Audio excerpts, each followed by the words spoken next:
katika uweza wa jina la Yesu Kristo. Chukua nafasi ya kumshukuru Bwana kwa ajili ya siku 4 za mfungo.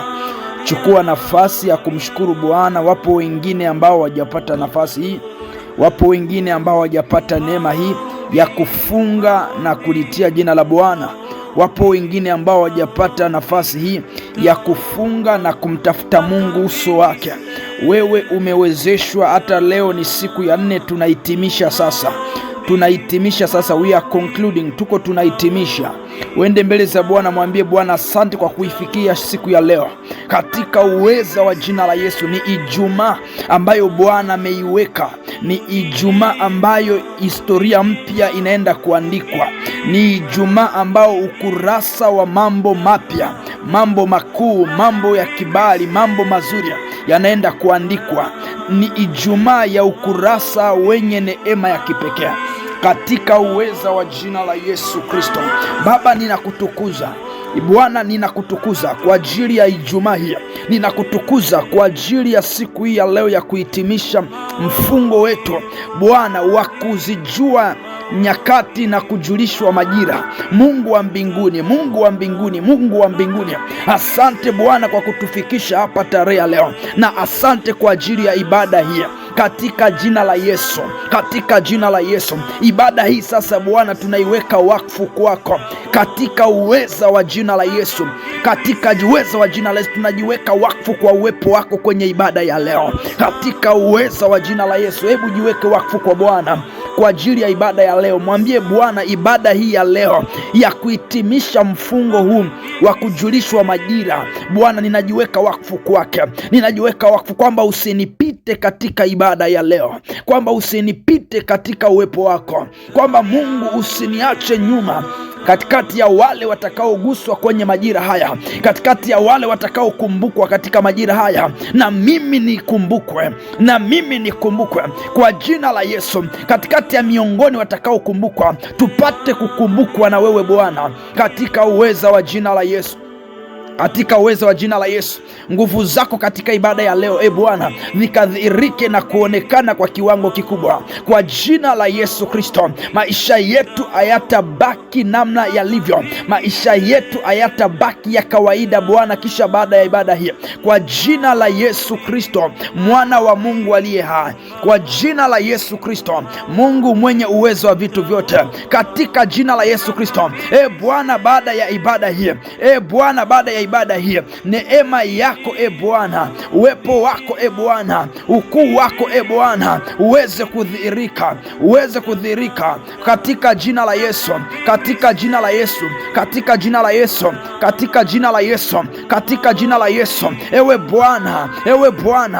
Bwana Mungu mwenye uweza, ibada hii ya leo nguvu zako zionekane kwenye maisha yetu, nguvu zako zimiminike kama vile maji yanavyomiminika kwenye chemchemi yake, kwa jina la Yesu, kwa jina la Yesu, kwa jina la Yesu, kwa jina la Yesu, kwa jina la Yesu, kwa jina la Yesu, kwa jina la Yesu, kwa jina la Yesu, kwa jina la Yesu, kwa jina la Yesu Kristo, kwa jina la Yesu Kristo, kwa jina la Yesu Kristo, kwa jina la Yesu Kristo. Bwana, uwepo wako kwa jina la Yesu Kristo uonekane na kudhihirika katika jina la Yesu. Mbingu ziwe wazi, mbingu ziwe wazi, mbingu ziwe wazi kwa jina la Yesu, kwa jina la Yesu, kwa jina la Yesu. Kuta zinazozuia maombi Bwana, hizo kuta zikatie, zikatakasike kwa jina la Yesu, kwa jina la Yesu, kwa jina la Yesu. Mahali ambapo Bwana hatujaenda sawa, Mungu Bwana ukatakasa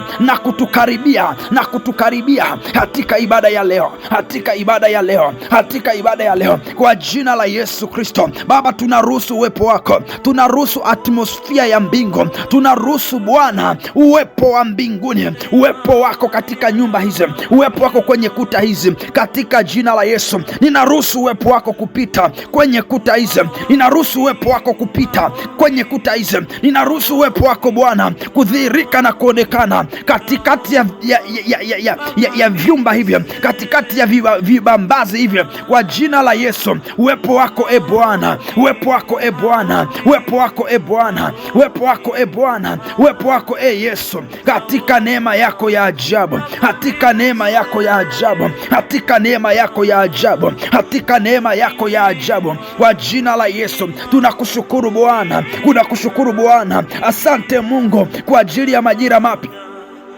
Asante Bwana kwa ajili ya majira mapya, katika jina la Yesu. Asante kwa ajili ya majira mapya, asante kwa ajili ya majira mapya, asante kwa ajili ya majira mapya, kwa jina la Yesu. Thank you God for the new season. Asante Mungu kwa ajili ya majira mapya, asante Mungu kwa ajili ya majira mapya kwenye maisha yetu, katika jina la Yesu, katika jina la Yesu. Imeandikwa kwenye kitabu cha Zaburi sura yake ya 100 mstari wake wa 4, imeandikwa, ingieni malangoni mwake kwa kushukuru, nywani mwake kwa sifu, kwa kusifu. Mshukuruni, liimidini jina lake, kwa kuwa Bwana ndiye mwema, rehema zake ni za milele, na uaminifu wake vizazi hata vizazi. Mshukuru Bwana kwa ajili ya majira mapya. Mwambie Bwana asante kwa kuingia kwenye majira mapya. Mwambie Bwana asante kwa kuyaleta majira mapya. Asante Bwana kwa majira haya mapya.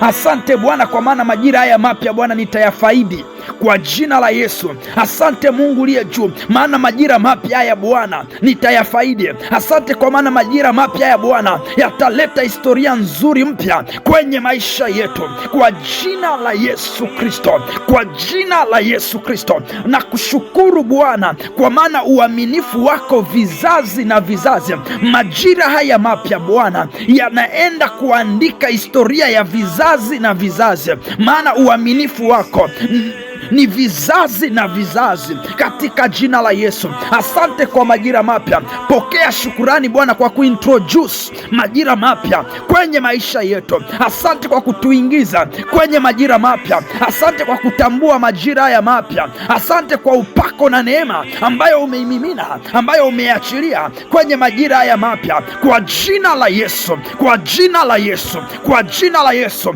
Bwana asante kwa kujua majira ya kujiliwa. Asante kwa kujua majira ya kujiliwa. Asante Bwana kwa kujulishwa nyakati na majira katika neema yako, kwa uweza wa jina la Yesu. Neno lako linasema ya kwamba wana wa Akani walikuwa na akili ya kuzijua nyakati na kuzitambua majira. Mungu wa mbinguni, asante kwa maana unaenda kutupa akili ya kutambua nyakati na kuzijua katika uweza wa jina la Yesu, katika uweza wa jina la Yesu, katika uwezo wa jina la Yesu, kwa sababu tunajua na kwa sababu tunatambua sasa majira yetu, na kwa sababu tunazijua nyakati zako sasa. Bwana, hivyo Bwana tunasogea sasa uweponi mwako, tunakikaribia sasa kiti cha neema, tunakikaribia sasa kiti cha neema, tunakikaribia kiti cha rehema, tunakikaribia kiti chako cha enzi kwa ujasiri Bwana na kwa unyenyekevu, ili kupata neema, ili kupata rehema, ili kupokea uwezesho wa kutusaidia wakati wa mahitaji,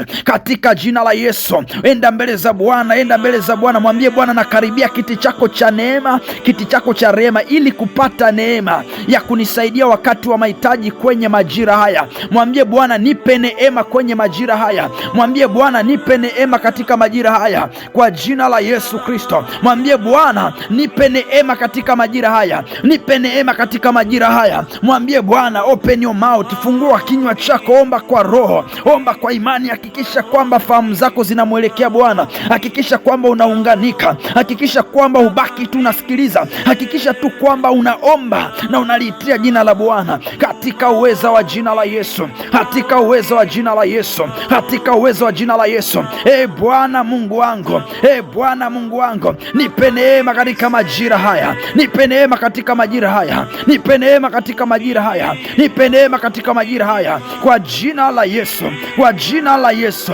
Nipe neema katika majira haya, nisipitwe na majira haya, katika uwezo wa jina la Yesu. Nisipitwe katika majira haya, Bwana wangu na Mungu wangu, nisipitwe katika majira haya, katika uweza wa jina la Yesu. Mwokozi na mfalme wangu, nisipitwe kwenye majira haya. Ewe Yesu Kristo, nisipitwe kwenye majira haya, katika neema yako ya ajabu, katika uweza wako na nguvu.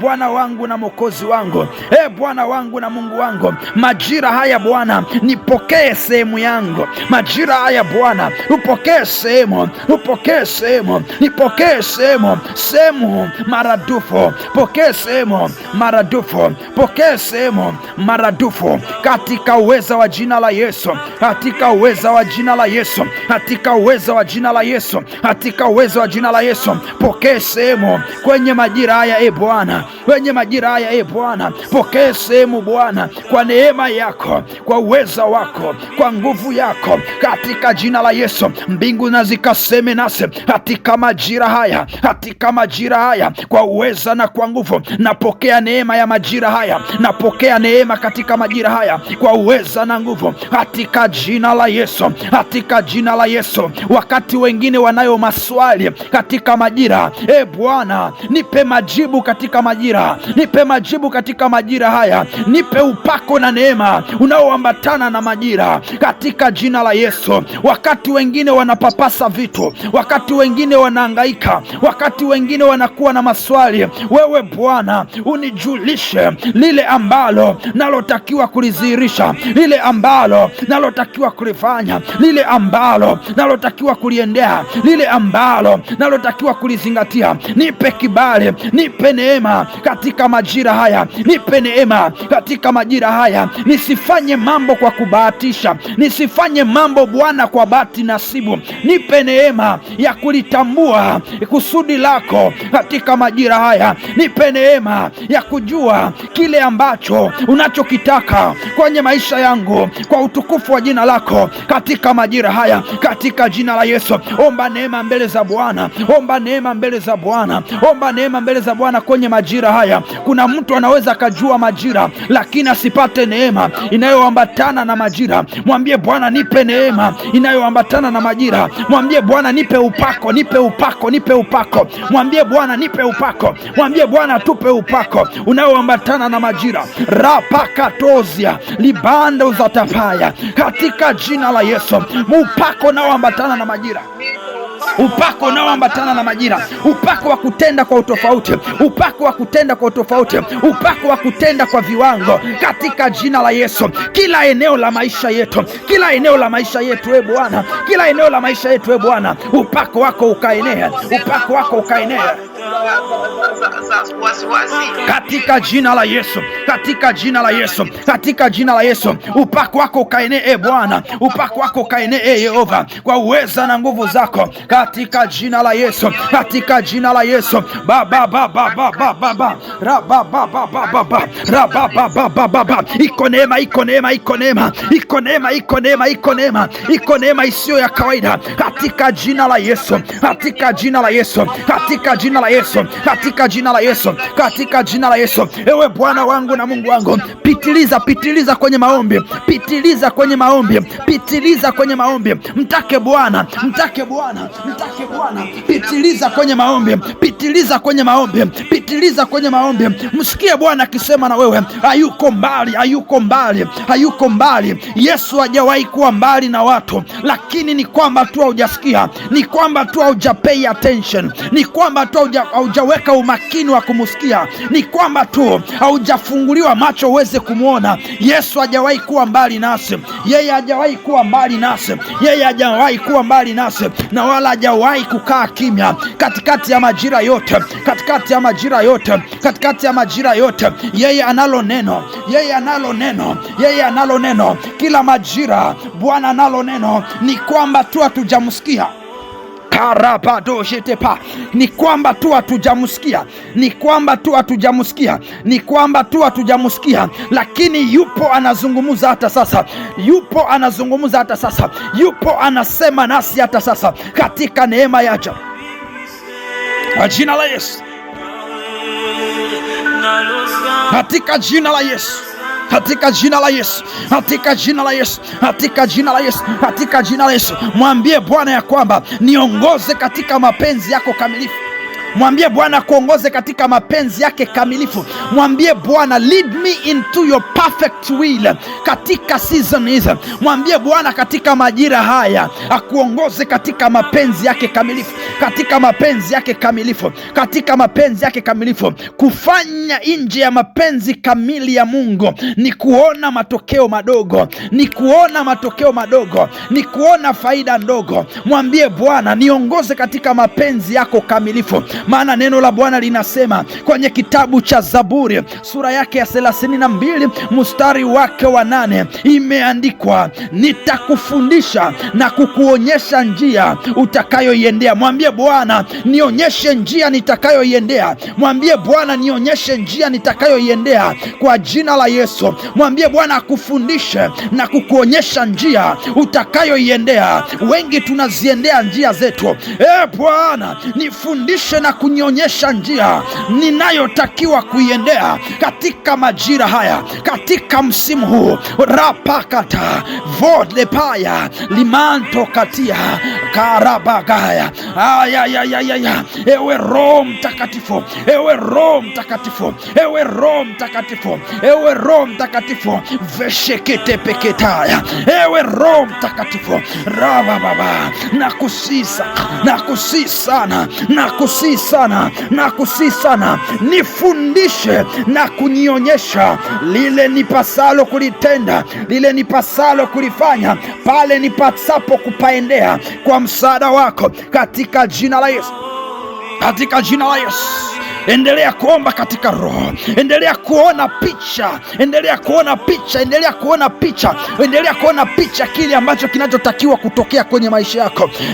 Omba kwa imani, omba kwa Roho. Hakikisha fahamu zako hazitekwi na mawazo potovu, hakikisha fahamu zako hazitekwi na mawazo maovu, hakikisha fahamu zako haziwi distracted, hakikisha mazingira hayakuchanganya, hakikisha mazingira ya kusumbue, hakikisha uko mahali tulivu na unaomba na unaliitia jina la Bwana, katika jina la Yesu, katika jina la Yesu, katika jina la Yesu, katika jina la Yesu. Ewe Bwana wangu, ewe Bwana wangu, niongoze katika mapenzi yako kamilifu. Lead me into your perfect will in the mighty name of Jesus, in the mighty name of Jesus, katika jina la Yesu, katika jina la Yesu aliye hai, katika jina la Yesu aliye hai. Nakataa kuzifuata njia zangu, nakataa kuzifuata njia zangu, nakataa kuzifuata njia zangu, njia zangu zisizozaa matunda, njia zangu zisizozaa matunda. Mwambie Bwana akufundishe na kukuonyesha njia uipasayo kuiendea kwenye majira haya, kwenye majira haya mapya, katika jina la Yesu. Mwambie Bwana akufundishe, mwambie Bwana akufundishe. Endelea kumwambia Bwana akufundishe, akufundishe na kukuonyesha njia unayotakiwa kuiendea, utakayoiendea. Mwambie Bwana akushauri, maana jicho lake linatazama na linaona. Mwambie Bwana akushauri katika jina la Yesu, katika jina la Yesu. My God, my God, my God, Bwana wangu, wakati mwingine macho yetu hayaone, wakati mwingine macho yetu hayaone. Bwana, Bwana, weka nuru yako katika macho yetu, weka nuru yako katika macho yetu, katika jina la Yesu, katika jina la Yesu Kristo aliye hai. Bwana, weka nuru yako kwenye macho yetu na utufundishe na kutuonyesha njia tupasayo kuiendea, katika jina la Yesu, katika jina la Yesu, katika jina la Yesu aliye hai, katika jina la Yesu aliye hai, katika jina la Yesu aliye hai, katika jina la Yesu aliye hai, katika jina la Yesu aliye hai. Mwambie Bwana endelee kukufundisha, mwambie Bwana akufundishe, mwambie Bwana akufundishe njia zake. Mwambie Bwana nifundishe njia zako, mwambie Bwana nifundishe na kunionyesha njia zako, mwambie Bwana nifundishe na kunionyesha njia zako. Wengi tunachukua maamuzi, wengi tunaanzisha mambo na tuoni matokeo, na baada ya hapo tunamlaumu Mungu. Wengi tunaanzisha huduma, wengi tunaanzisha biashara, wengi tunaanzisha miradi, wengi tunanunua viwanja, wengi tunaanzisha kujenga nyumba, wengi tunaanzisha kuuza vitu. Tunaanza kufanya mambo bila ya mapenzi ya Mungu kuhusika, bila ya Mungu kuhusika, na baada ya hapo mambo yanapoharibika, kwa sababu kile ambacho Bwana hakutangulizwa hawezi akakidefend. Pale ambapo Mungu hakuhusishwa mwanzoni hawezi akasimama na kudefendi. Katika jina la Yesu Kristo, ninatembea katika mapenzi yako halisi. Bwana, mapenzi yako halisi yadhihirike na kuonekana katika kila jambo litakalolianzisha, katika kila jambo litakalolifanya, katika kila jambo litakaloliendea. Maana wewe sasa Bwana ndiye mshauri wa maisha yangu, ndiye mshauri wa maisha yangu. You are the counselor of my life, you are the comfort of my life, you are the advisor of my life. Katika uweza wa jina la Yesu, katika uweza wa jina la Yesu, katika uweza wa jina la Yesu, kile ambacho Bwana nisichoweza kukifanya mwenyewe, naomba Bwana, naomba Bwana, naomba Bwana kuelekezwa na wewe namna ya kukifanya, namna ya kukifanya na namna ya kukudhihirisha kwa uweza na kwa utukufu wa jina lako, katika jina la Yesu, katika jina la Yesu Kristo, mwana wa Mungu aliye hai, katika jina la Yesu Kristo, mwana wa Mungu aliye hai, katika jina la Yesu Kristo, mwana wa Mungu aliye hai, katika jina la Yesu Kristo, mwana wa Mungu aliye hai, katika jina la Yesu Kristo, mwana wa Mungu aliye hai. Ewe Roho Mtakatifu, ewe Roho Mtakatifu, ewe Roho Mtakatifu, ewe Roho Mtakatifu, ewe Roho Mtakatifu, ujuaye mafumbo yote ya Mungu. Ewe Roho Mtakatifu, ujuaye mafumbo yote ya Mungu, funua yote ambayo nisiyoyajua, ukanijulishe katika jina la Yesu, katika jina la Yesu, in the name of Jesus, in the mighty name of Jesus, the Son of the living God, katika uweza wa jina la Yesu Kristo, katika uweza wa jina la Yesu Kristo, katika uweza wa jina la Yesu Kristo, katika uweza wa jina la Yesu Kristo, katika uweza wa jina la Yesu Kristo. Bwana wa mabwana, ewe Bwana wa mabwana, katika jina la Yesu, naomba unisikilize. Tunataka kuombea jambo lingine, tunataka kushughulikia jambo lingine muhimu sana, na linapatikana kwenye kitabu cha Zaburi, kwenye kitabu cha Ufunuo. Tafadhali, kitabu cha Ufunuo sura yake ya 3 mstari wake wa 8, neno la Mungu linasema, naomba usikilize kwa makini, kwa maana hapo ndipo tunaenda kuombea jambo fulani. Kitabu cha Ufunuo sura yake ya 3 mstari wa 8, neno la Mungu linasema, nayajua matendo yako, tazama nimekupa mlango uliofunguliwa mbele yako. Bwana anasema anayajua matendo yetu na ametupatia mlango uliofunguliwa mbele yetu. Anasema ambao hapana awezaye kuufunga, kwa kuwa unazo nguvu kidogo, nawe umelitunza neno langu, wala hukulikana jina langu. Bwana ametufungulia mlango ambao uko wazi mbele yetu, na anasema ya kwamba hakuna awezaye kuufunga huo mlango ambao yeye ameufungua katika majira haya. Sasa nataka wewe pamoja na mimi tuingie katika maombi, tumwambie Bwana, fungua mlango mpya wa fursa, mlango mpya wa baraka, mlango mpya wa kibali, mlango mpya wa neema, mlango mpya wa uponyaji, mlango mpya wa marejesho kwenye maisha yetu, kwenye familia zetu, na kila nguvu ndogo Bwana ukaifanya iwe nguvu kubwa ndani yangu. Omba maombi hayo katika jina la Yesu. Mwokozi, wewe haujawahi kushindwa na jambo lolote. Biblia inasema ya kwamba inueni vichwa vyenu enyi malango, inueni vichwa vyenu enyi malango ya milele, mfalme wa utukufu aweze kuingia katika jina la Yesu. Anza kuomba kwa imani, anza kuomba kwa jina la Yesu Kristo. Bwana, mlango uliofunguliwa mbele yetu, mlango uliowekwa wazi mbele yetu, na umesema ya kwamba hakuna awezaye kuufunga mlango huo. Kwa jina la Yesu Kristo, ninainua kichwa changu mimi kama lango, na kila nguvu ndogo iliyo langoni, kwa jina la Yesu ukaiongeze nguvu Bwana, katika jina la Yesu. Fungua malango mapya ya fursa, fungua malango mapya ya baraka, fungua malango mapya ya mafanikio, fungua malango mapya ya ushawishi, fungua malango mapya ya marejesho, fungua malango mapya Bwana ya kukutanana na watu sahihi, fungua malango mapya Bwana ya kuanzisha jambo na kufanikiwa katika jina la Yesu Kristo. Kila upinzani kwenye lango ninaukataa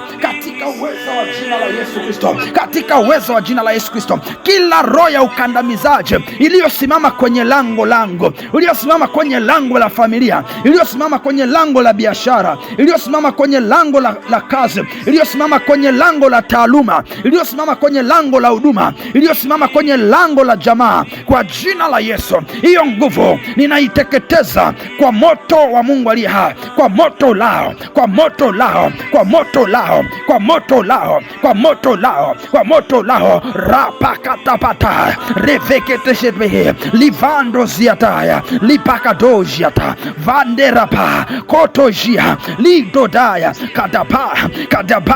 kadaba katika uwezo wa jina la Yesu, katika uwezo wa jina la Yesu. Kila eneo la lango ambalo adui amelishika, kila eneo la lango ambalo adui amelinangania, naachilia moto, naachilia moto, naachilia moto. Nguvu zako Bwana nazishuke, nguvu zako Bwana nazishuke na kutusaidia, nguvu zako Bwana nazishuke. Biblia inasema walipokusanyika mahali pale wakalitia jina la Bwana, mahali pale pakatikiswa katika jina la Yesu. Mahali hapa napatikiswa kwa nguvu zako Bwana, mahali hapa napatikiswa kwa nguvu zako Bwana, katika jina la Yesu Kristo aliye hai, katika jina la Yesu Kristo aliye hai. Mahali ambapo adui ameshika, napatikiswe kwa nguvu zako Bwana, kwa nguvu zako Bwana. Wenye ukoma walipoingia kwenye Bwana lango la Washami Bwana, vishindo vilishikika kwenye miguu yao, kwenye miguu yao. Hivyo Bwana, acha vishindo vishikike, hata vishindo visikike kwenye kambi za adui, kwenye kambi za adui, kwenye kambi za adui, kwenye kambi za adui, kwenye kambi za adui, katika jina la Yesu, katika jina la Yesu.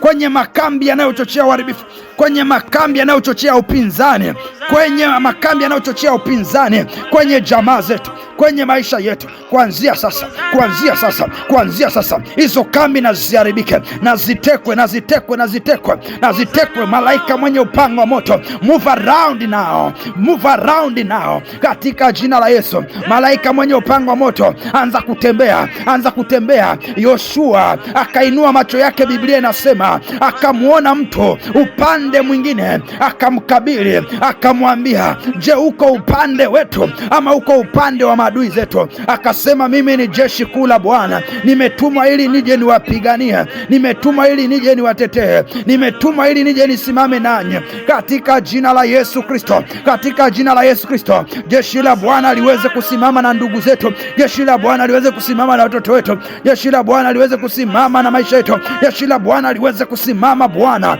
na ndugu zetu, liweze kusimama nasi, katika uwezo wa jina la Yesu, katika uwezo wa jina la Yesu, katika uwezo wa jina la Yesu, katika uwezo wa jina la Yesu, katika uwezo wa jina la Yesu. Jeshi la mbinguni liweze kusimama pamoja nasi, jeshi la mbinguni liweze kusimama pamoja nasi, katika uwezo wa jina la Yesu, katika uwezo wa jina la Yesu, katika uwezo wa jina la Yesu Kristo, katika uwezo wa jina la Yesu, katika uwezo wa jina la Yesu, katika uwezo wa jina la Yesu Kristo.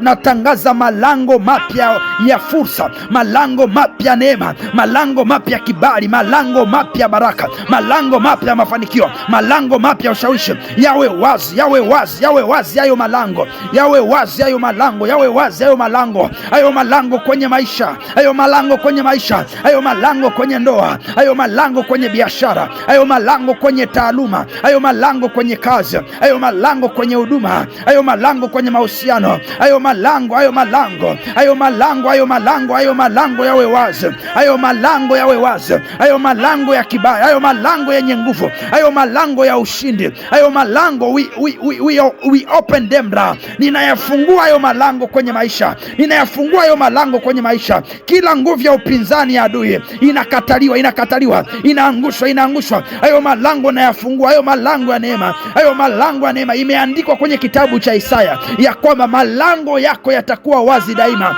mchana na usiku, ili mataifa kukujilia na utajiri wao, na wafalme wakiambatana pamoja nao. Kwa jina la Yesu, hayo malango yawe wazi daima, hayo malango ya uponyaji, hayo malango ya afya, hayo malango ya kuwezeshwa, hayo malango ya kuwa juu na wala si chini, hayo malango ya kuwa kichwa na wala si mkia, hayo malango ya kuheshimiwa, hayo malango ya ushawishi, hayo malango ya ushindi na ukombozi yawe wazi kuanzia leo katika jina la Yesu. Hayo malango yawe wazi katika jina la Yesu. Yawe wazi malango, yawe wazi malango, yawe wazi malango kwenye maisha yetu. Bwana, hayo malango yawe wazi, by power by fire, by power by fire, kwa nguvu na kwa moto. Hayo malango lazima yafunguliwe, hayo malango mapya lazima yawe wazi katika jina la Yesu, katika jina la Yesu. Wewe Bwana Yesu ulizihirishwa ili kuziharibu kazi za adui, ulizihirishwa ili kuziharibu kazi za adui, ulizihirishwa ili kuziharibu kazi za ibilisi, ulizihirishwa ili kuziharibu kazi za shetani, ulizihirishwa kwenye maisha yetu katika jina la Yesu, katika jina la Yesu. Kwa sababu sasa tunafahamu, na kwenye majira haya yako malango yanafunguka, yako malango yanafunguka katika uwezo wa jina la Yesu, yako malango yanafunguliwa katika jina la Yesu. Endelea kuomba, endelea kuomba. Kuna jambo linatokea. Maombi ya rohoni hayajawahi kuenda bure. Maombi ya rohoni hayajawahi kupita tu, hayajawahi kupita tu. Maombi ya rohoni yanatengeneza na kuumba vitu katika ulimwengu wa roho, na vinadhihirika na kuonekana katika jina la Yesu. My goragodebaya lima katianaya, katika nguvu ya ajabu.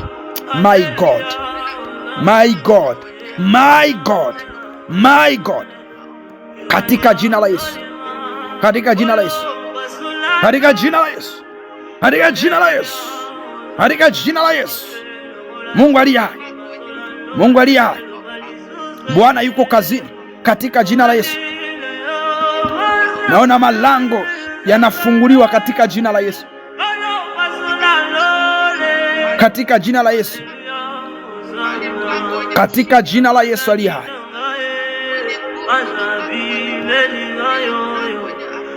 Katika jina la Yesu, katika jina la Yesu, katika jina la Yesu, katika jina la Yesu. Karaba, Mungu li hai, Mungu li hai.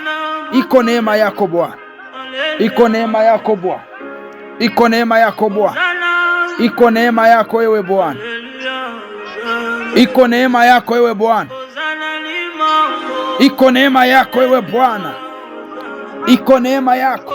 There's grace, there's grace, there's grace, there's grace, there's grace. Ipo neema, ipo neema isiyo ya kawaida inatembea katika jina la Yesu. Iko neema isiyo ya kawaida inatembea, neema ya kufunguliwa malango popote ambapo unahitaji Bwana afungue jambo. Ipo neema inapita, iko neema inapita. Endelea kuunganika na neema hiyo, unganika na neema hiyo. Connect yourself to the grace. Unganika na neema inayopita ili kufungua malango. Kuna malango mengine ambayo yaliwekwa wazi ili uharibifu uingie. Hayo malango pia yanashughulikiwa, yanafungwa, yanafungwa katika uwezo wa jina la Yesu. Hayo malango nayo yanafungwa, yanafungwa, yanafungwa. Hayo malango ya uharibifu nayo yanafungwa kwa jina la Yesu. Hayo malango ya uharibifu yanafungwa kwa jina la Yesu, kwa jina la Yesu Kristo aliye hai. My God, kwa jina la Yesu. My God, bless me where your purpose for my life is flourish. Connect me to the right people, Lord, katika jina la Yesu. Naomba unisikilize katika jina la Yesu. Naomba unisikilize. Tunaendelea kwenye maombi, tuko kwenye maombi. Endelea kuunganika katika roho, endelea kuunganika katika roho. Naomba unisikilize mtu wa Mungu, naomba unisikilize. Hakikisha kwamba mahali ulipo unaomba, yapo mambo yanatokea, iko neema. Naomba unisikilize, naomba unisikilize. Nataka tushughulikie jambo lingine. Ukisoma kitabu cha Esta utaelewa kuna jambo ambalo lilitokea. Ukisoma kitabu cha Esta sura ya 2 mstari wa 17 utaelewa ya kwamba kuna mahali ambapo Mungu alimpositione Esta. Ukisoma Esta 2:17 utaona ya kwamba Mungu alimweka Esta kimkakati. Mungu alimpositione strategically, yani Mungu aliweza kumweka pale ambapo kusudi la Mungu linadhihirika, linamiminika kwenye maisha yake. Nataka umwambie Bwana ya kwamba ni connect na watu sahihi. Nataka uingie kwenye maombi, umwambie Bwana akuweke mahali sahihi na aweze kukuconnect na watu sahihi kwenye maisha haya, kwenye maisha yako. Mwambie Bwana akuconnect na watu sahihi kulingana na kitabu cha Esta sura ya 1 mstari wa 17. Mwambie Bwana, anza kuomba maombi hayo, anza kuomba katika jina la Yesu. Mwambie Bwana aweze position me Lord strategically, position me Lord strategically, place me where your purpose for my life will flourish. Connect me Lord with the right people, connect me with my destiny helpers, kwa jina la Yesu. Mwambie Bwana akukutanishe, akuconnect na wasaidizi wa hatima ambao Bwana amewaweka. Mwambie Bwana ondoe kizuizi kilicho katikati yako na wasaidizi wa hatima, wale ma destiny helpers. Mwambie Bwana kuconnect na watu sahihi. Mwambie Bwana connect na watu ambao yeye amewaandaa ili kukusaidia, ili kukushika mkono, ili kukuvusha, ili kukuwezesha, ili kukufikisha kwenye lile kusudi ambalo liloumbiwa na Bwana, ili ufikie kwenye hatima yako katika jina la Yesu. Baba, ninaomba ya kwamba uniweke mahali sahihi. Wewe ulimwambia Ibrahimu kwenye sura ya 12 kitabu cha Mwanzo ya kwamba ondoka katika nchi yako, toka katika nyumba ya baba yako, enenda mpaka mahali nitakapokuonyesha. Kwa jina la Yesu Kristo uniweke mahali ambapo Bwana ni mahali sahihi, uweze kunipositione strategically kwa jina la Yesu. Kwa jina la Yesu uniweke pale ambapo Bwana kusudi lako litadhihirika, Bwana, na kumiminika na kuonekana na kufanyikiwa na kudhihirishwa kwenye maisha yangu haya kwa utukufu wa jina lako, kwa utukufu wa jina lako, katika jina la Yesu, katika jina la Yesu. Unitoe katikati ya mbwa mwitu katika jina la Yesu. Roho Mtakatifu, Roho Mtakatifu, fungua macho yangu kuweza kujua asili za watu, fungua macho yangu kuweza kujua Bwana walio wanaonizunguka.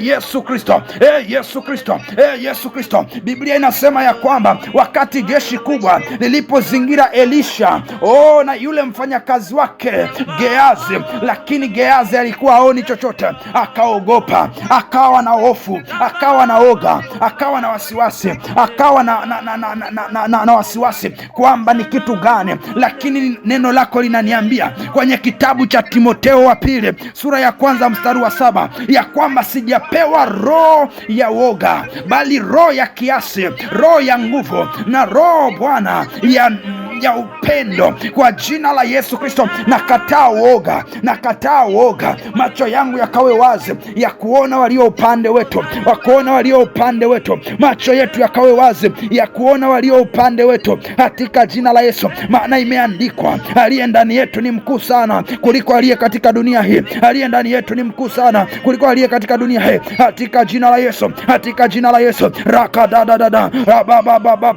ya dadadada yo yo yo yo yo yo yo yo yo yo yo yo yo. Wewe uliye ndani yangu, wewe ni mkuu sana. Imarisha nguvu yako ndani yangu, Bwana. Imarisha nguvu yako ndani yangu, Bwana. Mimi nipungue, Yesu, wewe uongezeke. Mimi nipungue, Bwana, wewe uongezeke. Mimi nipungue, Bwana, wewe uongezeke, katika jina la Yesu. Ya da da da da da akata da da da da ikitibikida lidana da da da da ikatabakadia ikatabakadia ipakataka kata debegedebaya akakakaka. Mimi nipungue Yesu, wewe uzidi sana, wewe uzidi sana, wewe uzidi sana, wewe uzidi sana, wewe uongeze, wewe ongezeke, wewe ongezeke, wewe ongezeke, wewe ongezeke, wewe ongezeke, wewe ongezeke, wewe ongezeke, wewe ongezeke, wewe ongezeke, wewe ongezeke Bwana. Sisi tupungue Bwana, tabia za mwilini zipungue, ziondolewe, tabia za roho zizidi, tabia za roho ziongezeke, tabia za mwili zipungue, tabia za roho ziongezeke, tamaa za mwili zivue. Oh, Roho Mtakatifu atawale, tamaa za mwili ziondolewe, Roho Mtakatifu atawale, tamaa za mwili zivuliwe, Roho Mtakatifu atawale.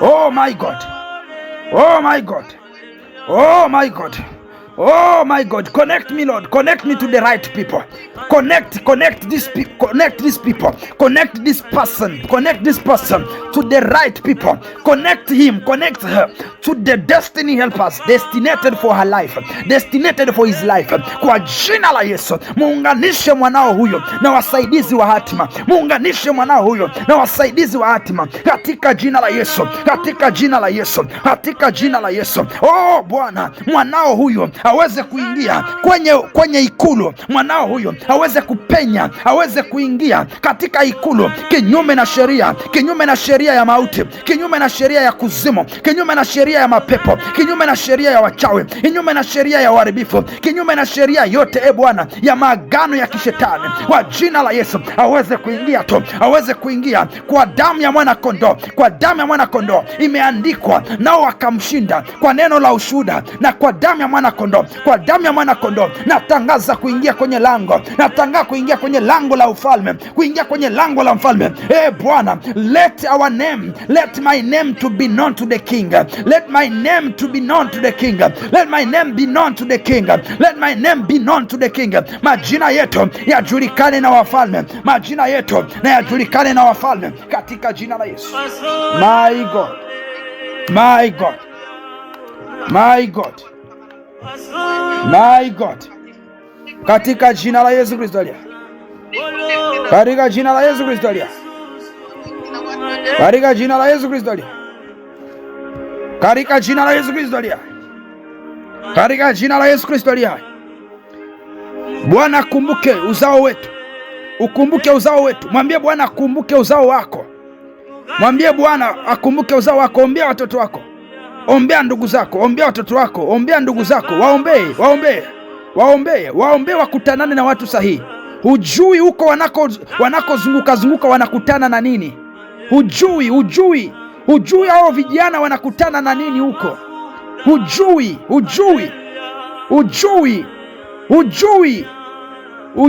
Unasema watoto wangu bado wangali wadogo. Sikiliza, hujui wanakutanana na watu wa aina gani. Hujui, you don't understand. Mwambie Bwana akusaidie, mwambie Bwana asaidie hao watoto, mwambie Bwana asaidie hao watoto, mwambie Bwana asaidie watoto wako wakutanane na watu sahihi kwenye maisha yao.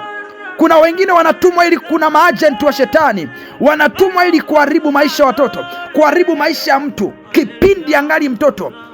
Oh my God, oh my God, oh my God, oh my God. Kutanana Bwana, kutanana na kila anayepanga mawazo maovu, kutanana na maagenti wa shetani.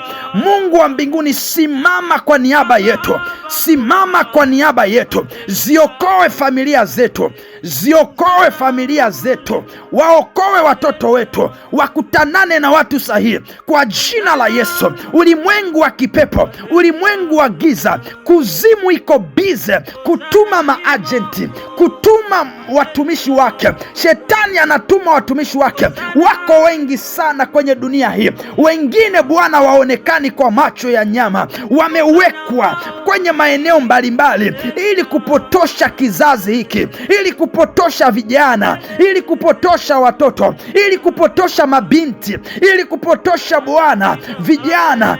Bwana saidia ndugu zetu, Bwana saidia watoto wetu, Bwana saidia vijana, wasichana kwa wavulana, saidia vijana ambao hawajaolewa, saidia vijana ambao hawajaoa kila maeneo, saidia vijana ambao wamekwisha kuoa, saidia vijana pia ambao wamekwisha Bwana kuolewa, saidia kila umoja katika uweza wa jina la Yesu. Saidia vijana ambao wamekwisha kuoa na kuolewa, wasaidia na wale ambao hawajaoa na kuolewa wa jina la Yesu. Watenge nao maajenti wa giza wanaotumwa ili kuharibu maisha ya watu, ili kuleta confusion, ili kusababisha kuchanganikiwa, mpaka watu wanafanya maamuzi mabaya yanayowagharimu maisha, yanayowagharimu hatima zao kwa jina la Yesu.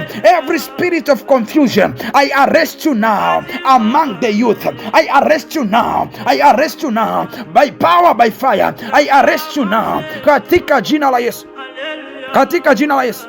Remove every obstacle, oh Lord God. Ondoa kila bariere inayozuia vijana wasifanye kwa ubora, inayozuia vijana wasifanikiwe, inayozuia watoto wasikomae.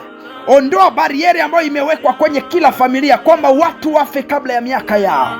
My God, my God, my God.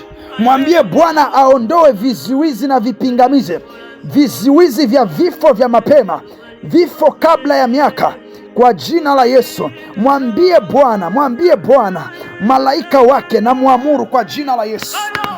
Na amuru jeshi la malaika, na amuru jeshi la malaika, na amuru jeshi la malaika kwa jina la Bwana lisimame sasa na kuanza kuondoa kila vizuizi, kila vipingamizi vinavyozuia watu wasikomae na wafe kabla ya miaka, kabla ya wakati wao. Vifo vya kabla ya wakati ninavikataa kwenye jamaa zetu, kwenye maisha mtu, kwenye familia yake, katika jina la Yesu, katika jina la Yesu, katika jina la Yesu, katika jina la Yesu. My God, my God, my God. Ondoa kila vizuizi, ondoa kila vizuizi, ondoa kila vizuizi, ondoa kila vizuizi, ondoa kila vizuizi katika jina la Yesu.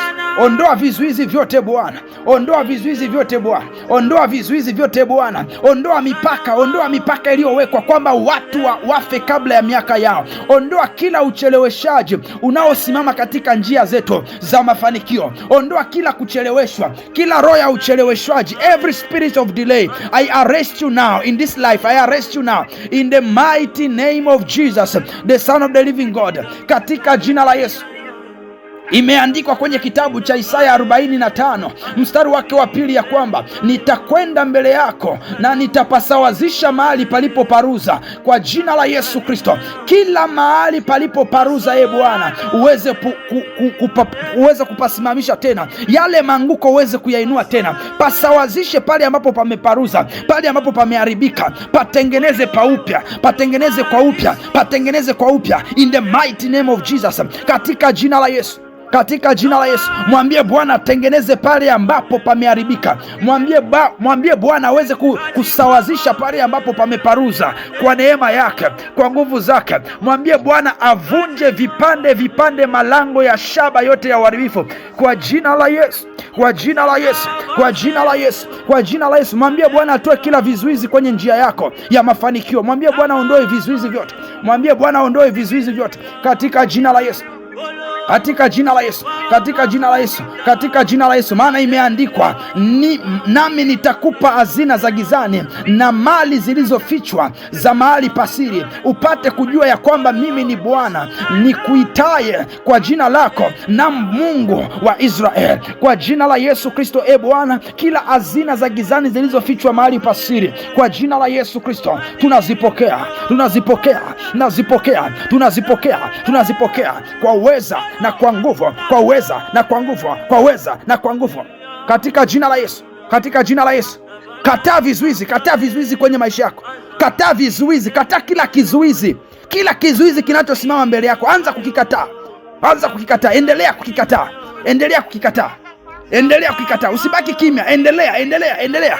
Keep pushing, endelea, pitiliza kwenye maombi. Kuna mambo nayaona yanaharibika kabisa.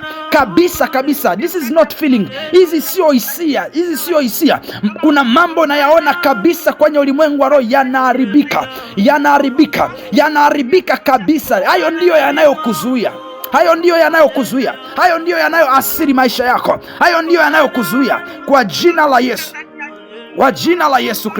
Kwa jina la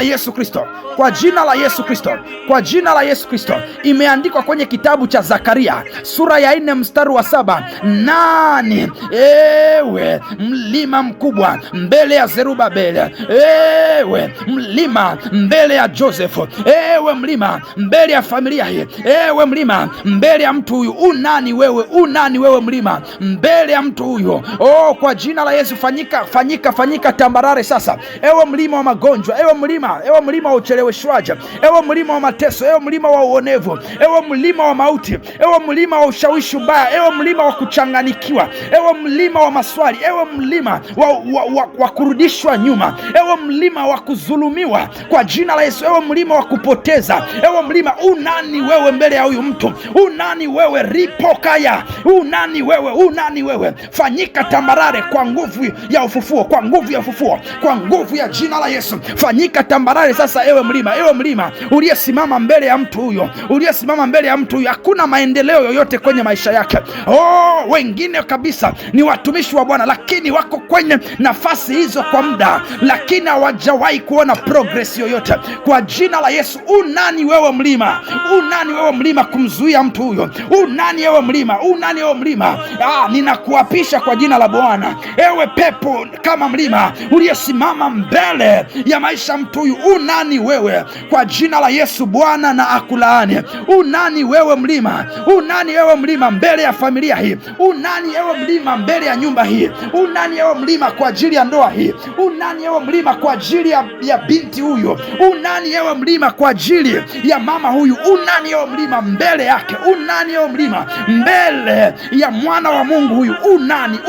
Unani wewe mlima? Kwa jina la Yesu, vunjika.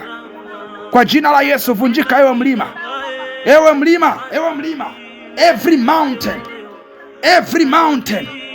Every mountain be scattered.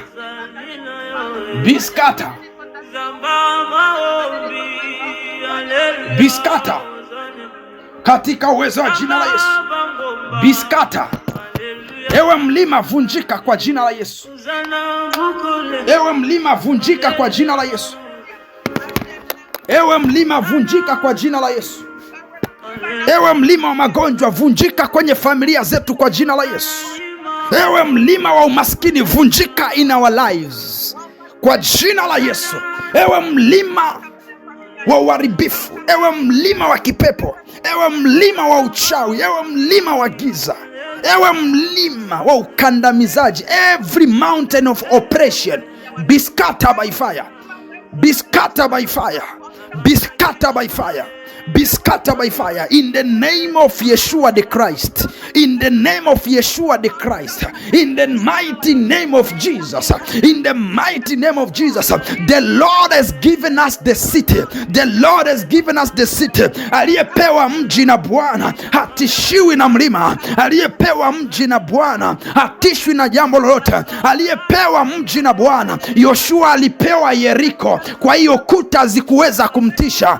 Alipaswa kuzunguka tu, mara 7 zikatikitia. Tumepewa na Bwana, tumepewa na Bwana.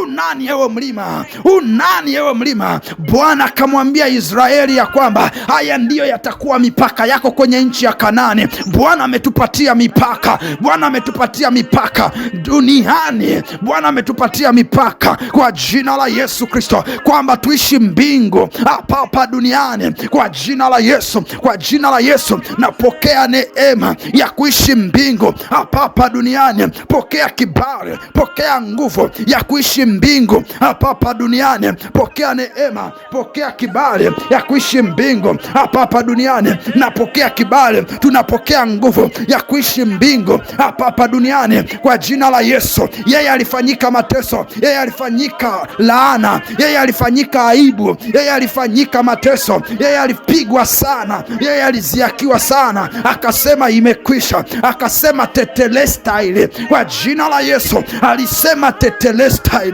liva katozia limantoka paya likaraba. Mungu liye hai, my God. Ewe Bwana, ewe Bwana, wewe umemaliza, wewe umemaliza, wewe umemaliza. Maisha yangu yatazihirisha nuru, maisha yangu yatazihirisha utukufu kwa heshima ya serikali ya mbinguni, kwa ajili ya heshima ya ufalme wa mbinguni, kwa jina la Yesu. Maisha yangu, e Bwana, achilia nuru yako. My God, my God, my God, my God, my God, my God, my God. Hayo maisha yanabadilishwa, hayo maisha yanabadilishwa, hayo maisha yanabadilishwa bila kuangalia hali ya leo, bila kuangalia hali yetu ya leo, bila kuangalia hali yetu ya leo. Hatuangalia hali yetu ya leo, tunaangalia lile tunaloliamini, tunaliangalia lile tunaloliamini ambalo ni neno la Bwana, ambalo ni neno la Bwana ndilo tunaloliamini, linalo nguvu ya kuumba na kubadilisha mazingira na kubadilisha mambo yote katika majira haya. Liko neno la Bwana. Atuangalia hali yetu ya sasa, tunaliangalia neno la Bwana ambalo ndilo linatabiri maisha yetu. Biblia inasema ya kwanza, inasema ya kwamba naye neno alifanyika mwili akaja kwetu. Tunaye neno, tunaye neno, tunaye neno. Hali yetu ya leo haitafsiri maisha yetu ya kesho, hali yetu ya sasa haitafsiri hatima yetu. Hatima yetu mikononi mwa Bwana, na katika majira haya mapya tunapokea neema ya kudhihirisha miujiza katika maeneo yote ya maisha yetu katika jina la Yesu. Nataka tushughulikie jambo lingine katika jina la Yesu. Endelea kubaki hapo hapo umeunganika na Roho Mtakatifu, endelea kubaki hapo hapo umeunganika na Roho Mtakatifu. Lakini nataka tuombee jambo lingine katika majira haya mapya ambayo Bwana ameweza kuyaintroduce, majira haya mapya ambayo Bwana ameweza kutuingiza. Ripo kaya. Asante Mungu wa mbinguni. Nataka uingie katika maombi, nataka uingie katika maombi. Ukisoma Biblia kwenye kitabu cha Mithali sura yake ya 2 mstari wake wa 6, neno la Mungu linasema ya kwamba kwa kuwa Bwana huwapa watu hekima, kinywani mwake hutoka maarifa na ufahamu. Kinywani mwake hutoka maarifa na ufahamu. Kwa kuwa Bwana huwapa watu hekima. Nataka uingie kwenye maombi, umwambie Bwana, nipe roho ya utambuzi, nipe roho ya utambuzi, nipe hekima ambaye ni Kristo Yesu.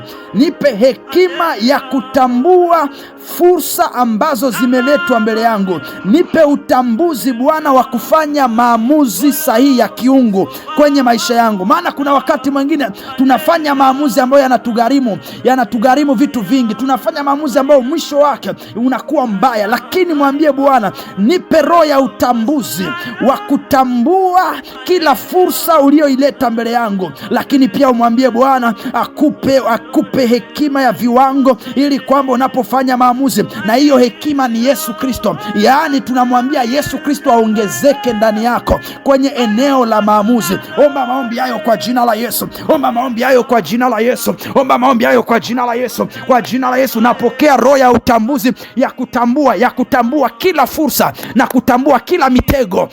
Maana kuna wakati mwingine shetani analeta mambo mbele yetu kana kwamba ni fursa, kumbe ni njia ambao mwisho wake ni mauti. Shetani analeta watu kana kwamba ni msaada, kumbe mwisho wake ni mauti. Shetani analeta vitu ambavyo tunaona kama ni baraka, kumbe ni laana. Shetani analeta vitu vinavyovutia kwa macho, kumbe mwisho wake Bwana ni mauti, ni uharibifu. Kwa jina la Yesu, I receive the spirit of discernment. I receive the spirit of discernment. Napokea roho ya utambuzi. Oh my God, oh my God, give me, Jesus, who's the wisdom of God, to recognize opportunities you bring and discernment to make godly decision, to make godly decision. Kwa jina la Yesu nakataa majuto, nakataa majuto kwenye maisha yangu haya, nakataa majuto kila maamuzi. Bwana, nipe kutambua, nipe kutambua. Neno linasema ya kwamba kwa kuwa Bwana huwapa watu hekima, kinywani mwake hutoka maarifa na ufahamu. Nipe maarifa na ufahamu. Oh Yesu Kristo, oh Yesu Kristo, oh Yesu Kristo, oh Roho Mtakatifu, nipe maarifa na ufahamu, nipe hekima ambaye ni Yesu Kristo. Yesu Kristo uliye hekima ya Mungu, zidi sana ndani yangu, zidi sana ndani yangu. Mawazo yangu na ujuaji wangu upungue, bali wewe Yesu uliye hekima ya Mungu iongezeke. Wewe uongezeke, wewe uongezeke, wewe uongezeke. Umesema ya kwamba sisi ni washindi na zaidi ya washindi. Umesema ya kwamba kama tukiamini tutaona ishara, kama tukiamini tutaona miujiza, kama tukiamini tu tutakula mema ya nchi. Kwa jina la Yesu, neno lako linasema ya kwamba mkikubali na kutii mtakula mema ya nchi. My God, Jesus, Jesus, Jesus, Jesus, Jesus, Jesus, Jesus. My God, my God, my God, my God, my God, my God,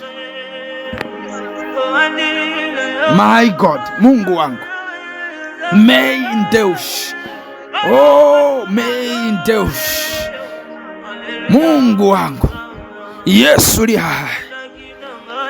Begin to pour out. Anza kumimina ile roho ya utambuzi. Anza kumimina Baba. Tunapokea hiyo roho ya utambuzi, tunaipokea hiyo roho ya utambuzi katika majira haya. Katika majira haya tunapokea roho ya utambuzi. Maana Bwana, mambo ya kimashetani ni mengi, mitego ya adui ni mengi, vitu vingi vinatokea mbele ya watu, lakini kwa sababu hatujui, lakini kwa sababu hatuelewi, tunaishia kubaki katika mitego ya adui, tunaishia kuzama kwenye mitego ya adui. Ewe Mungu mwenye nguvu, ewe Mungu mwenye nguvu, ewe Mungu mwenye nguvu, saidia kundi lako ndogo na kulihifadhi, saidia kundi lako ndogo na kulihifadhi. Bwana wa mabwana, Bwana wa mabwana, imarisha kundi lako ndogo.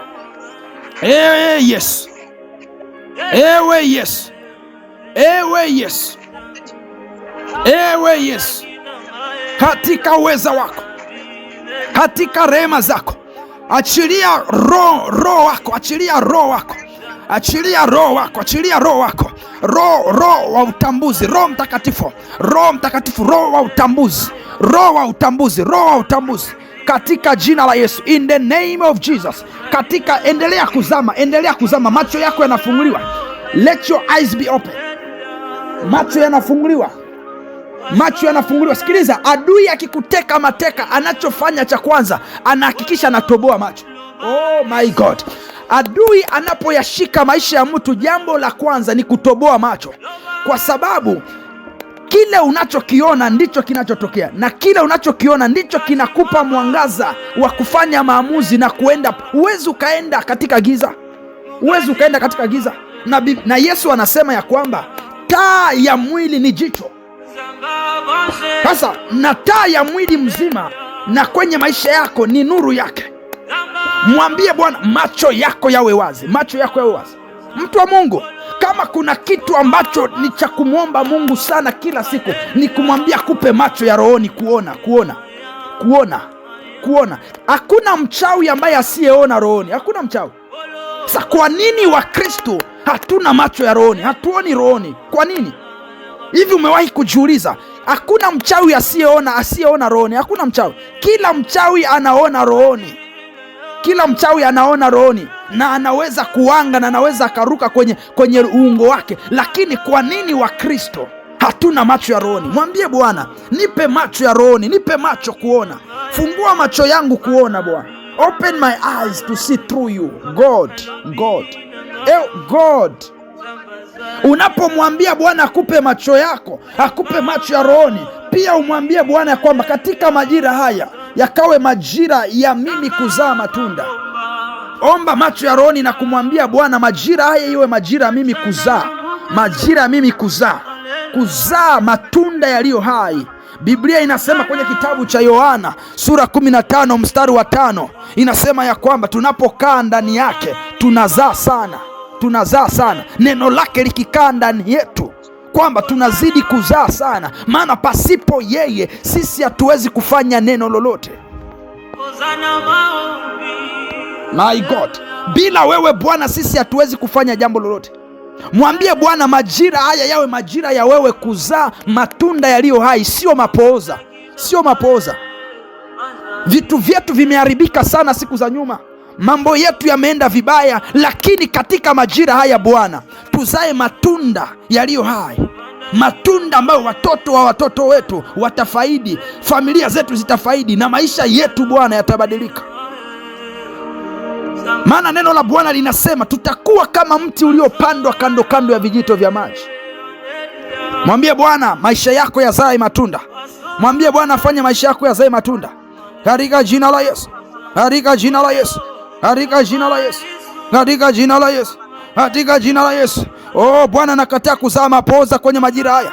Oh, nipandwe kwenye kijito cha maji, nizae matunda kwa kila majira, nizae matunda kwa kila wakati, kwa jina la Yesu Kristo. Oh, aliyezaliwa na Mungu ni Mungu, aliyezaliwa na Mungu ni Mungu, aliyezaliwa na Mungu ni Mungu, aliyezaliwa na neno. Oh, hawezi akazaa mapooza. Oh, tumezaliwa na Mungu kupitia neno lake. Na kataa mapooza, kataa hasara kwa jina la Yesu. Kila tutakachokianzisha Bwana hakitafeli, hakitaharibika kwa jina la Yesu.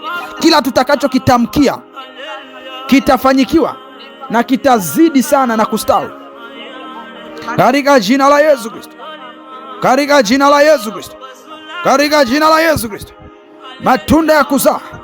Oh Bwana, majira haya hakuna magonjwa yatakayosimama tena, hakuna kufeli kutakayosimama tena, hakuna hasara, hakuna hasara, maana tumepandwa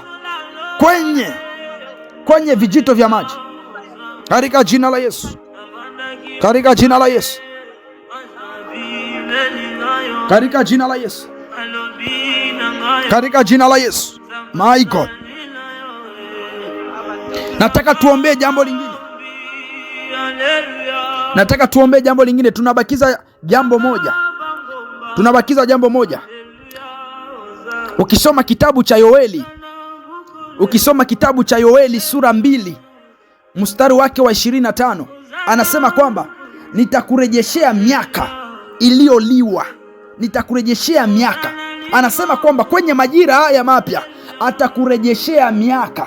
Mimi sijajua umeteseka kiasi gani, mimi sijajua umewekeza wapi na wapi na ukaona hasara, mimi sijui muda wako umepotelea wapi, lakini ninachokijua na kukifahamu ya kwamba Bwana anazungumza nasi, anasema ya kwamba ataturejeshea miaka iliyoliwa na madumadu, iliyoliwa na nzige, miaka iliyoliwa na parale, miaka iliyoliwa na adui. Bwana anarejesha, anaenda kurejesha. Mwambie Bwana, rejesha kila jambo jema lililopotea kwenye maisha yangu. Komboa kila muda ulioliwa kwenye maisha yangu katika jina la Yesu. Anza kuomba hayo maombi ya urejesho kwa jina la Yesu. I speak restoration Bwana. Natamka urejesho wa miaka iliyoliwa, natamka urejesho wa vitu vizuri vilivyopotea kwenye maisha yetu katika jina la Yesu. Natangaza ukombozi wa muda. I speak redemption of time kwa jina la Yesu. Restore every good things that has been stolen kwenye maisha yetu. Kila ambacho mwivi aliharibu, kila ambacho mwivi aliiba, kwa jina la Yesu natangaza urejesho. Natangaza urejesho wa uchumi, natangaza urejesho wa afya, natangaza urejesho wa ndoa, natangaza urejesho wa mahusiano, natangaza urejesho wa uzao, natangaza urejesho wa kazi, natangaza urejesho wa biashara, natangaza urejesho wa hekima, natangaza urejesho wa nguvu za rohoni, natangaza urejesho wa nguvu za maombi, natangaza urejesho wa kiu ya ibada kwa jina la Yesu Kristo. Kila chochote kilicho kizuri kilichoondolewa kwetu na adui, kwa jina la Yesu tunakirejesha. Imeandikwa ya kwamba andiko huua, lakini roho huisha kila jambo, Bwana, lililoondolewa kwenye maisha ya ndugu zetu, kwenye maisha ya familia zetu, kwenye maisha yetu, Bwana. Kila jambo lililoondolewa kwenye maisha ya mtu huyo liweze kurejeshwa katika jina la Yesu, katika jina la Yesu. Chochote kilichoondolewa, chochote kilichoharibiwa, chochote kilichoibiwa, chochote kilichovurugwa, chochote kilichochukuliwa, chochote kilichotengenezwa, Bwana, kikafanywa kuwa feki, kilichokuwa original, tunakirejesha sasa. Tunarejesha hiyo original, tunarejesha maisha original katika jina la Yesu, katika jina la Yesu. Narejesha maisha original, narejesha maisha original ya familia zetu, narejesha maisha original ya mtoto wako huyo, narejesha uzao wake, narejesha kizazi chake original katika jina la Yesu. Huyu ambaye Bwana hajazaa, amechukuliwa kizazi chake kichawi, amechukuliwa kizazi kichawi, kwa jina la Yesu ninarejesha uzao wake, ninarejesha uzao wake katika jina la Yesu. Huyu mwingine ambaye Bwana amechukuliwa afya yake, ameibiwa afya yake, ameibiwa uchumi wake. Wengine wanaota kwamba wamekatwa mikono, wengine wanaota kama wamepotea katika jangwa. Kwa jina la Yesu ninarejesha hiyo mikono, ninarejesha hiyo hatima, ninarejesha hiyo destiny kwa jina la Yesu, kwa jina la Yesu. We restore our destiny, oh Lord, restore our destiny, oh Lord.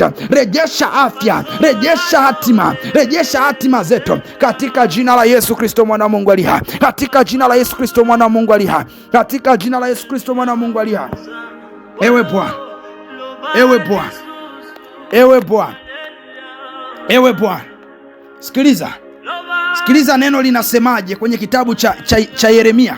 Sikiliza Bwana anasema nini katika Yeremia sura yake ya 30 mstari wake wa 17. Msikilize Bwana anakuambia nini katika dakika hizi.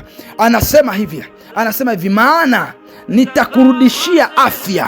Anasema maana nitakurudishia afya, nami nitakuponya jeraha zako. Mimi sijui ni nani ambaye afya yake imechukuliwa, mimi sijui ni nani ambaye magonjwa na mtawala. Anasema pia nami nitakuponya jeraha zako, asema Bwana. Mimi sijui ni nani ambaye ana majeraha kwenye moyo, mimi sijui umeumizwa na nani, mimi sijui maisha unayapitia nini, I don't know, sijui. Lakini ninachojua Bwana anaenda kuponya majeraha yako katika jina la Yesu. Anasema kwa sababu wamekuita mwenye kutupwa, kasema ni Sayuni ambao hapana mtu au takaye, katika jina la Yesu. Natamka urejesho wa afya kwa kila aliye mgonjwa. Wewe uliye mgonjwa, kwa jina la Yesu, kama ilivyoandikwa, maana nitakurejeshea afya. Bwana amesema, nami nimekuja kutangaza tu. Mimi nimekuja kutangaza tu, nimekuja kukujulisha kwa nguvu ya ufufuo na kwa mamlaka ya Roho Mtakatifu.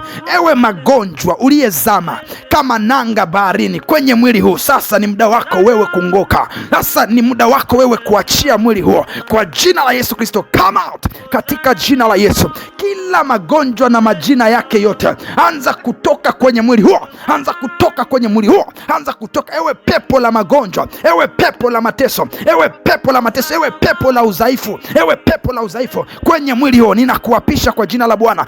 Come out, toka kwenye mwili huo kwa jina la Yesu Kristo aliye hai, kwa jina la Yesu Kristo aliye. Natangaza uponyaji, natangaza uponyaji, natangaza uponyaji kuanzia kwenye utoso wa kichwa hadi kwenye unyao wa mguu.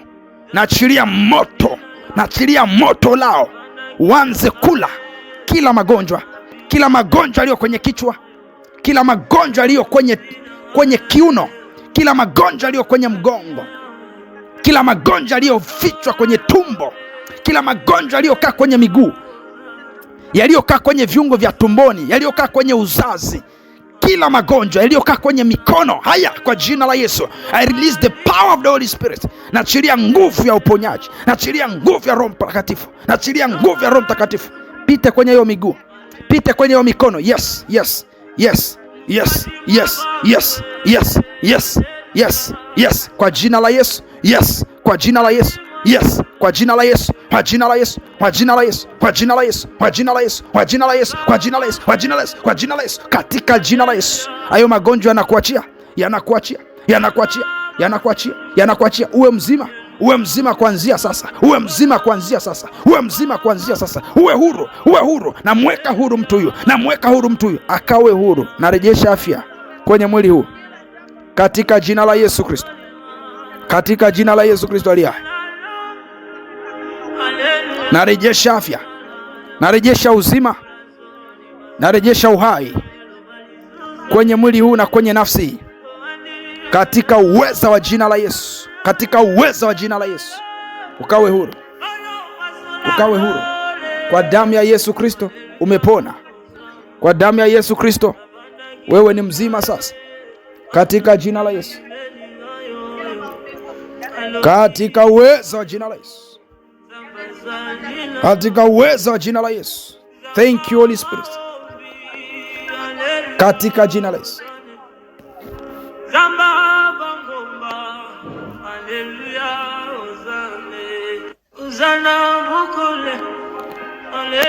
Nataka tuombe maombi ya mwisho, nataka tuombe maombi ya mwisho. Kumbuka tunahitimisha mfungo wa siku 4. Nataka tuombe maombi ya mwisho kabisa, prayer point ya mwisho. Nataka tuombe jambo la mwisho. Jambo la mwisho linapatikana kwenye kitabu cha Isaya sura yake ya 60 mstari wa 1. Maandiko yako yanasema kwamba ondoka uangaze, kwa maana nuru yako imekujia na utukufu wa Bwana umekuzukia. Isaya 60 mstari wa 1. Lakini pia kitabu cha Mathayo sura ya 5 mstari wa 16. Mathayo 5:16 imeandikwa, vivyo hivyo nuru yenu na iangaze mbele ya watu, wapate kuyaona matendo yenu mema, wamtukuze Baba yenu aliye mbinguni.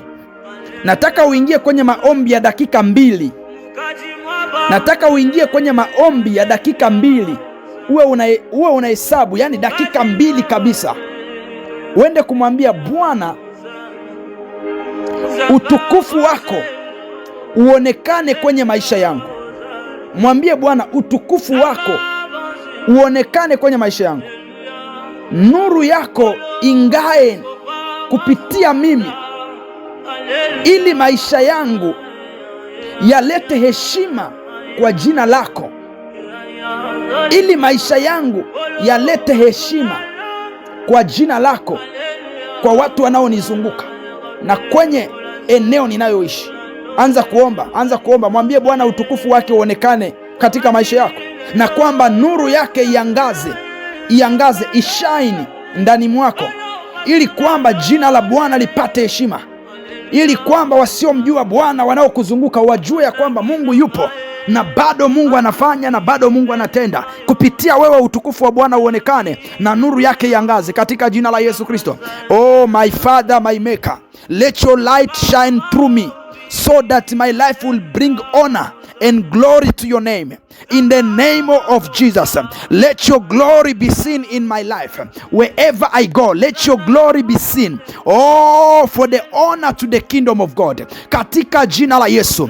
Bwana, maisha yetu Bwana yakangae na kuangaza kwa utukufu wa jina lako. Utukufu wako uonekane na kuzirika. Yesu akaomba akasema, Baba mtukuze mwanao. Kwa jina la Yesu, Baba acha utukufu wako uonekane kwenye maisha yetu. Acha nuru yako yako iangaze juu yetu, ili watu wajue ya kwamba Mungu yupo, ili kwamba jina lako lipate kusifiwa, ili kwamba utukufu ukurudie wewe Bwana, katika jina la Yesu. Utukufu wako uonekane kwenye maisha ya mama huyo, utukufu wako uonekane kwenye maisha ya binti yako huyu, Yesu, katika jina la Yesu, ili kwamba watu wafahamu yupo Mungu mbinguni awezaye kubadilisha historia za watu na kuwawezesha watu wake na kuwabariki watu wake. Ni katika jina la Yesu, ni katika jina la Yesu. Pale ambapo Bwana panaonekana na aibu, panaonekana na matukano, acha utukufu wako Bwana uonekane na kudhihirika katika uweza wa jina la Yesu. Naachilia utukufu wa Bwana, naachilia nuru ya Bwana iweze kuangaza kwenye maisha ya mtu huyo, kwenye maisha ya mtoto wako huyo, kwenye maisha ya mwanao huyo, Bwana, katika siku ya leo, katika siku ya leo, katika siku ya leo, majira haya mapya yakajulikane kwamba ni majira mapya kwa jina la Yesu. Huo utukufu ukaonekane, hiyo nuru ikaangaze, hiyo nuru ikaonekane, hiyo nuru Bwana. Biblia inasema kwamba nuru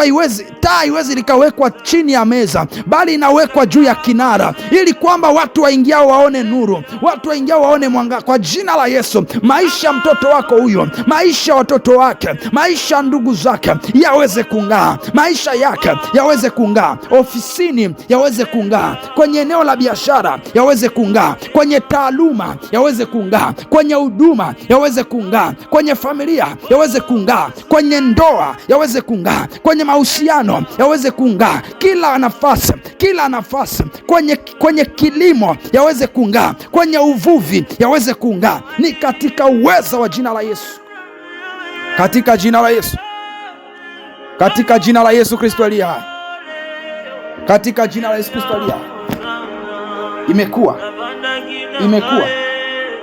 Imekuwa. Mshukuru Bwana sasa kwa ajili ya ibada ya leo. Mshukuru Bwana kwa kila ulichokiombea kwamba unakipokea. Mwambie Bwana, ninakushukuru kwa maana umesikia maombi yangu. Mwambie Bwana, ninakushukuru kwa maana umesikia maombi yangu. Fungua kinywa chako sasa, anza kumshukuru Bwana. Anza kumshukuru Bwana. Mwambie Bwana, asante kwa kuyasikia maombi yangu. Asante kwa kunijibu. Asante kwa kuniponya. Asante kwa kunipa majira mapya yenye baraka na yenye neema mpya. Anza kumshukuru sasa Bwana kwa kinywa chako. Mshukuru Bwana, mshukuru Bwana, mshukuru Bwana. Mshukuru Bwana kwa kinywa chako. Mshukuru Bwana mtu wa Mungu, mshukuru Bwana binti wa Yesu. Mshukuru Mungu wako, mshukuru. Biblia inasema chochote muombalo kwa jina langu aminini, aminini. Shukurani ni kwamba ninakuamini Bwana umetenda. Unapomshukuru Bwana anatenda zaidi. Unapomshukuru Bwana anafanya zaidi ya ulivyoomba. Mwambie Baba, ninashukuru kwa kujibu maombi yangu. Mwambie Yesu, asante kwa kusikiliza sala zangu.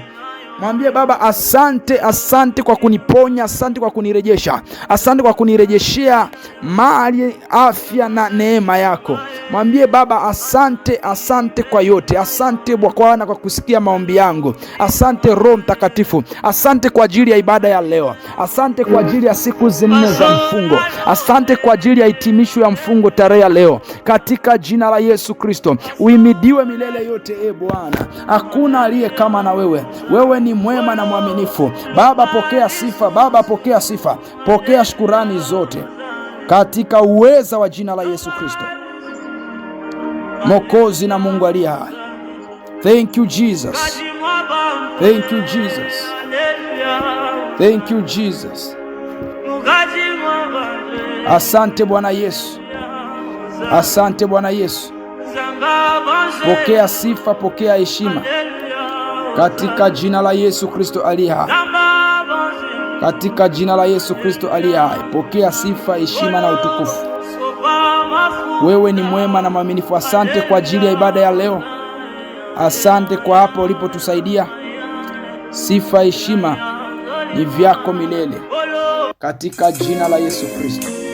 Roho Mtakatifu, pokea sifa Bwana, heshima na utukufu. Nimesogea mbele zako katika jina la Yesu. Nimefungua masikio yangu, ninakusikiliza. Ongea nami Roho Mtakatifu. Ongea nami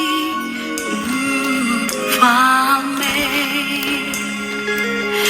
Ongea nami Roho mtakatifu.